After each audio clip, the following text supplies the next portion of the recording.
So I decided to buy the iPhone Air to see if this thing is actually any good. So let's unbox it and give you my initial impressions.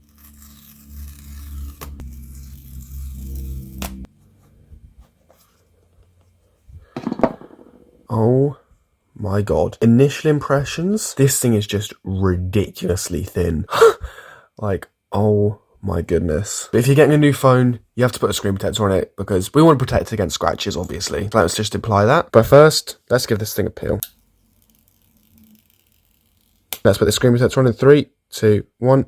There we go. And now this thing's been applied. Let's turn it on for the first time. God damn. Look at how good this thing looks, man. What the hell? This is such a nice looking phone. Like, there's no denying that, that's for sure. It is a really nice looking phone. Like, god damn, does this... Oh, man.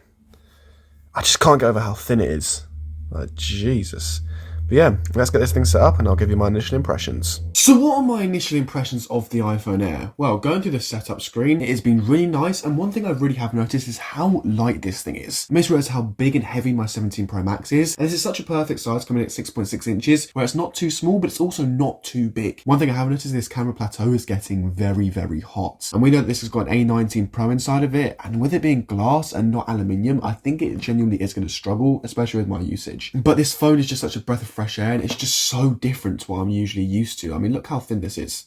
Like, that is insane. Like, it's barely thicker than the USB-C port. Like, what the hell? But it's going to be intriguing to see how this one camera holds up. But yeah, we're going to be running two phones, iPhone 17 Pro Max and iPhone Air, doing the exact same things on them and see how it goes. So there will be a video coming up very soon where I compare the iPhone 17 Pro Max to the iPhone Air, and also my long-term thoughts with this thing, because I'm going to be having this thing for about a week and a half, 2 weeks, so I guess we'll have to see how it holds up with my usage and see if I could actually get along with using one camera. But thanks to everyone in the comments that said to go for the gold, because this colour is very pretty. Look at the gold sides, they just look nice. This phone looks a lot more premium than my iPhone 17 Pro Max, let's put it that way. But let me know, you people that have an iPhone Air, do you actually like this phone? How's the battery been? And would you say that this has actually been a big upgrade from the current phone you've got? Or were you disappointed with this thing? I just can't stop looking at it. I can't get over this design. This is the first time Apple have really changed up a design and done something completely new. So it is just nice to see. I mean, oh my god, this phone is just so pretty, god damn it. But yeah, there'll be more videos coming up with this phone, and we'll have to do a camera test and everything. What a phone. That's all I have to say. And of course, we'll be doing a bend test, but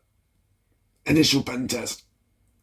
It literally bounces and then just springs right back. Like, I don't think I'm going to be able to bend this thing, but I'll certainly give it a shot. Now, as much as I love eSIM and I think it's great, it still has its problems. Like, I'm trying to get my eSIM off my Z Flip 5. Trying to get that to work is just causing a lot of hassle because Sky, I don't know if it's a Sky thing, just a general going from Android to iPhone thing. Every time I do it, I click activate and then it just doesn't work. I get the same pop-up over and over again saying that it's not ready. So I'm just trying a couple of different things now. I think this might work. I had to order a replacement eSIM from Sky instead of just being able to transfer it easily. It's now activating. That took way longer than it should have done, and the process from going Android to iPhone when you're transferring your eSIM is going to be a lot more difficult in the future, I think, because they need to come up with a better universal way of getting it transferred, because the website I tried to make me go through didn't work. It just took me to an Apple support page and I couldn't find it in the Google settings to try and transfer it, so I literally had to go through so much effort with Sky to try and get it to transfer. Yeah, that wasn't easy, so I don't think we're fully ready for eSIM yet, especially over in the UK. Maybe in America you're ready, but just not in Europe just yet. But it's taken a while to do its thing. But it'd just be a lot easier for me to pop a SIM card in right now. I can't lie. This is all I can see. Here we go. There we go. eSIM is all set up. Finally, we got there eventually. And now the eSIM's activated and everything's starting to download. I'm just really impressed with how good the liquid glass looks on this iPhone Air. It literally feels like it was made for it. And this phone background just makes it look so much nicer. And I can't lie, just holding this in my hand just feels so nice. And 6.6 inches is actually just such a nice size. Like, compared to my Pro Max, you can see it's not much smaller, but where it's so much thinner, it makes it feel so much smaller. But the only downside to it being smaller and thinner, it does feel like you can lose grip of it a bit more easily, especially with that shiny titanium. I handed this thing to my mum, which she's got a 14 Pro Max, and she said this thing feels so light compared to it. Her phone is like a brick. But the main takeaway she had was she felt this thing was going to fall out of her hand. And I think for a lot of people, that's going to be the case because, well, it's so thin and it's made of shiny titanium. But if you did enjoy this video, please do like and subscribe. And if you want to see more content with the iPhone Air, stick around.